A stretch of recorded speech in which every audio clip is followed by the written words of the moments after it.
அன்பான தேவனுடைய பிள்ளைகளே, நேற்றைய தினத்துல கணத்தை குறித்து நாம் தியானித்தோம். இன்றைய தினத்துல ஆதியாகமம் 4:7 இருந்து மேன்மையை குறித்து நாம் தியானிக்க போகிறோம். மேன்மை யாருதான் எனக்கு நான் மேன்மை அடைய வேண்டாம், நான் தாழ்மையாகவே இருந்தா போதும்னு யார் நினைப்பா? நம்ம எல்லாருக்குள்ளேயும் மேன்மையாய் இருக்க வேண்டும் என்கிற ஒரு எண்ணம் உண்டு. மேன்மை அடைய வேண்டும், தவறே கிடையாது.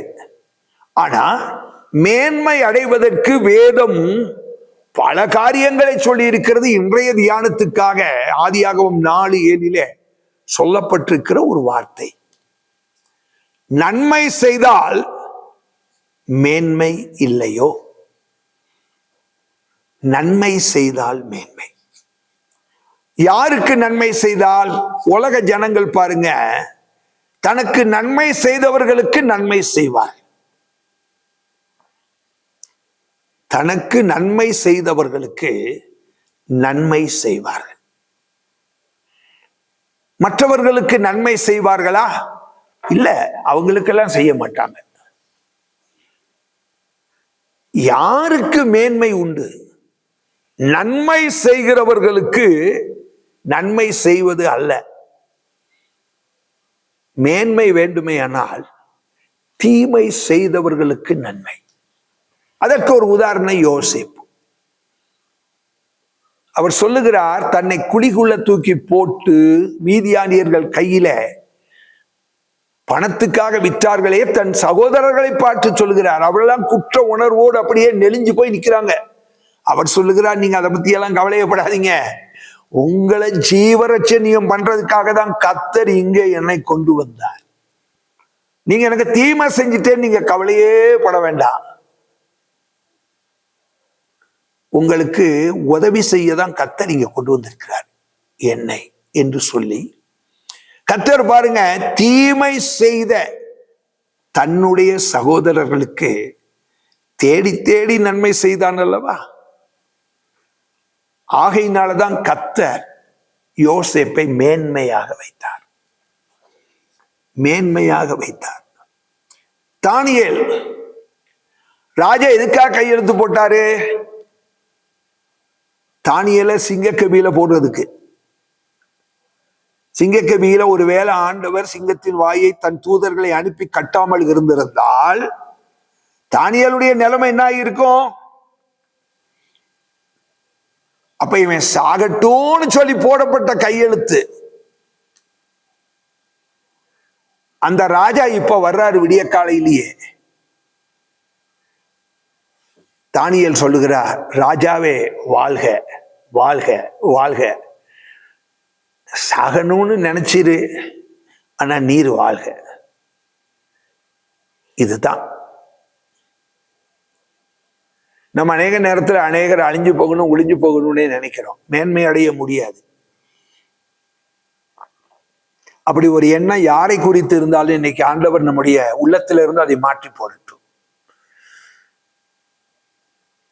நீங்களும் நானும் விழ தள்ளினவனா தூக்கி விடணும். நம்மை விழ தள்ளினா, சிலர் நம்ம விழணும்னு நினைச்சான், அவன் விழுந்துட்டான், இவனுக்கு இப்படிதான் வேணும்னு கிடையாது, பக்கத்துல போய் அவனை தூக்கி விடணும்.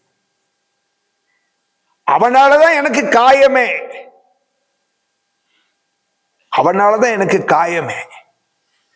அவனுக்கு ஒரு காயம் ஏற்படும் போது நம்ம அவனுடைய காயத்தை கட்டணும். நாம் அவனுடைய காயத்தை கட்டணும். அன்பான தேவனுடைய பிள்ளைகளே, நன்மை செய்தால் மேன்மை. நன்மை செய்கிறவர்களுக்கே நன்மை அல்ல. வேதம் சொல்லுகிறது உலகத்தார் அப்படித்தான் பண்றாங்க.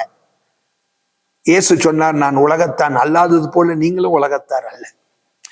ஆகையினால் மேன்மை அடையணும்னு நீங்க விரும்பினா பத்தாது, சும்மா ஜெபித்தால் போதாது, நன்மை செய்யணும், மேன்மை அடையணும். கர்த்தர் உங்களை ஆசீர்வதிப்பாராக.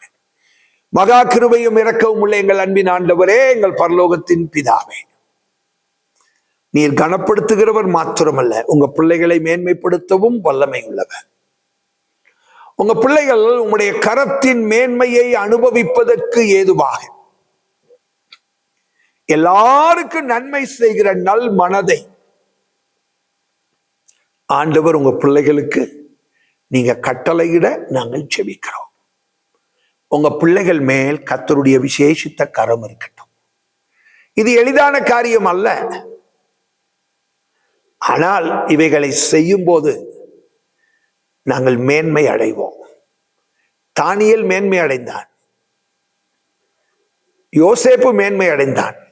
தங்கள் சொந்த தேசத்துல கிடைக்காத மேன்மைய மற்றவர்கள் எல்லாருடைய கண்களும் காணக்கூடிய வகையில அடுத்தடுத்த தேசங்களிலே கர்த்தர் உண்டு பண்ணினீர். உங்க பிள்ளைகளுக்கும் அதையே செய்யும். எல்லாருடைய கண்களும் காணும்படிக்கு மேன்மை அடையக்கூடிய வகையில் இவர்கள் வாழ்க்கை மாறட்டும். ஆசீர்வதியும் இயேசுவின் நாமத்தில் பிதாவே, ஆமென். God plus. கர்த்தர் உங்களை ஆசீர்வதிப்பாராக.